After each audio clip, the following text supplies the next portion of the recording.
नमस्कार। एक सिंपल सा क्वेश्चन। सपोज आप अपना पूरा इन्वेस्टमेंट सिर्फ एक ही जगह कर दें। सारा पैसा इक्विटी मार्केट में। मार्केट अच्छा चला तो बहुत बढ़िया, फैंटास्टिक।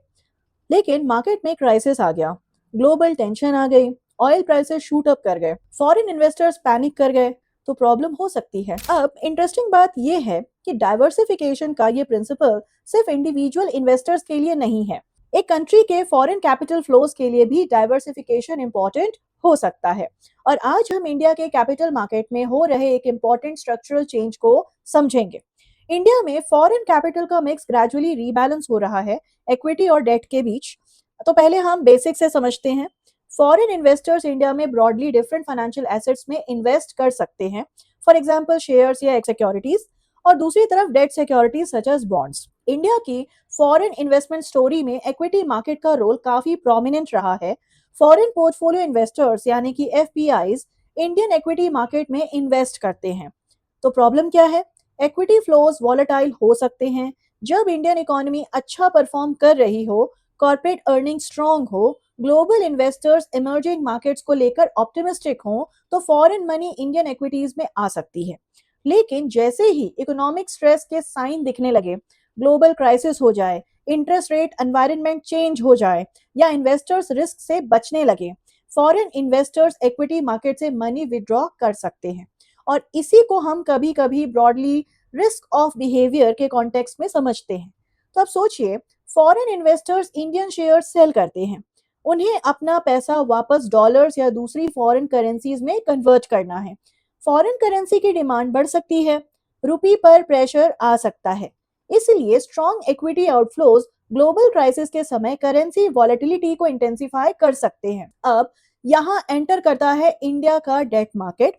इंडिया हिस्टोरिकली अपने डेट मार्केट को फॉरेन इन्वेस्टर्स के लिए ओपन करने में रिलेटिवली थोड़ा कंजर्वेटिव रहा है। और इसी कंजर्वेटिज्म के पीछे एक लॉजिक भी था। डेट मार्केट में एक इंपॉर्टेंट रिस्क होता है ग्लोबल इंटरेस्ट रेट रिस्क।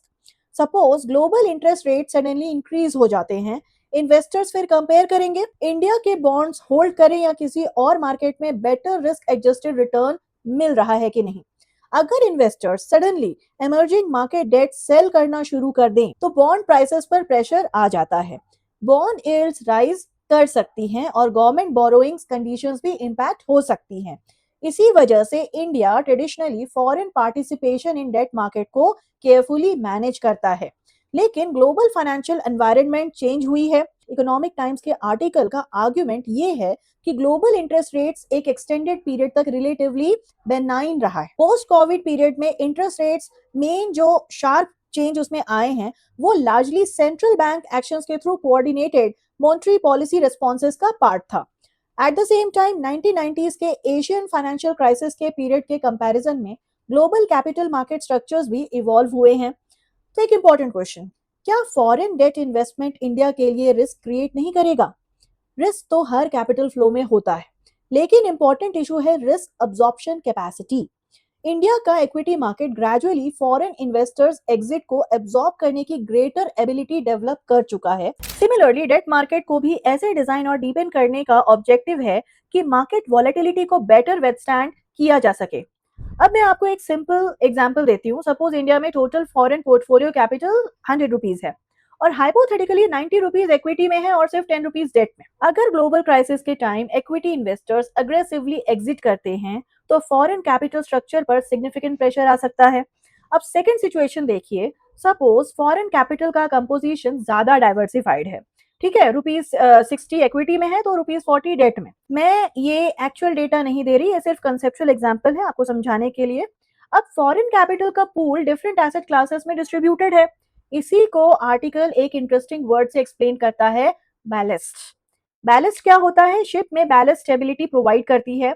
बिल्कुल वैसे ही broader foreign participation in debt market potentially foreign capital structure को ग्रेटर स्टेबिलिटी प्रोवाइड करता है। इसका मतलब ये नहीं कि डेट फ्लोज कंप्लीटली स्टेबल होते हैं, बिल्कुल भी नहीं।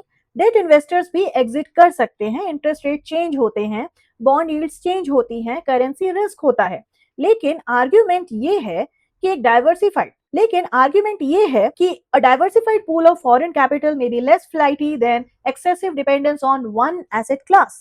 और यहाँ एक ब्यूटीफुल फाइनेंस कॉन्सेप्ट आता है, डाइवर्सिफिकेशन। हम पोर्टफोलियो मैनेजमेंट में स्टूडेंट्स को पढ़ाते हैं, don't put all your eggs in one basket. लेकिन डाइवर्सिफिकेशन को सिर्फ इन्वेस्टर के पोर्टफोलियो तक लिमिटेड मत समझिए। एक इकोनॉमी के एक्सटर्नल कैपिटल फ्लोज का कंपोजिशन भी इंपॉर्टेंट है। Equity, debt, foreign direct investment, remittances, ये डिफरेंट फाइनेंशियल स्टेबिलिटी में डिफरेंट रोल्स प्ले कर सकते हैं। आर्टिकल एक और इंपॉर्टेंट पॉइंट हाईलाइट करता है, रेमिटेंसेस। इंडिया के केस में रेमिटेंसेस ने रिमार्केबल रेजिलियंस शो की है। On the other hand, equity investment volatility को इंडियन हाउसहोल्ड्स की इंक्रीजिंग फाइनेंशियलाइजेशन भी इनडायरेक्टली इन्फ्लुएंस कर रही है। फाइनेंशियलाइजेशन का simple meaning, household savings gradually traditional physical assets या बेसिक डिपॉजिट्स के बियॉन्ड फाइनेंशियल एसेट्स में पार्टिसिपेट कर रही हैं। Mutual funds, equities, other market link financial products.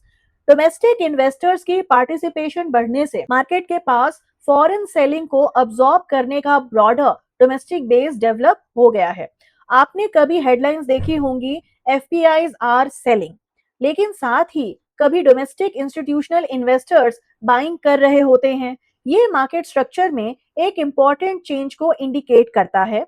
अब इंडिया के डेट मार्केट की ग्रेजुअल ग्लोबलाइजेशन का ब्रॉडर इकोनॉमिक इम्प्लीकेशन क्या हो सकता है? First, diversification of foreign capital flows. Second, potentially greater capital market depth. Third, broader investor participation. Fourth, possible improvement in market liquidity. And fifth, greater resilience of India's external financing structure. लेकिन caution भी important है। Foreign date participation को blindly expand नहीं किया जा सकता। Regulators और policy makers को मॉनिटर करना होगा। Global interest rate movements, bond yields, currency risk, foreign investor concentration, sudden capital reversals और government borrowing conditions.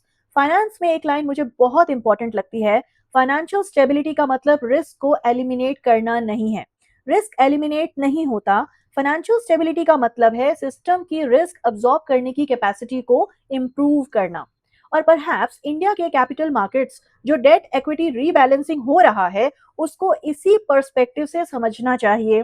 So students, next time जब आप हेडलाइंस पढ़ें, foreign investors entered Indian debt market या FPI sold Indian equities, सिर्फ inflow और outflow का number मत देखिए। एक डीपर क्वेश्चन पूछिए, इंडिया में फॉरेन कैपिटल का कंपोजिशन क्या है? बिकॉज एक इकोनॉमी के लिए क्वेश्चन सिर्फ ये नहीं है how much foreign capital is coming, कितना फॉरेन कैपिटल आ रहा है। सबसे इंपॉर्टेंट है how stable and diversified is that foreign capital. वो फॉरेन कैपिटल कितना ज्यादा स्टेबल और डाइवर्सिफाइड है। इसी थॉट के साथ आज का लेक्चर यहीं एंड करते हैं। So meet you in the next video. Thank you for watching.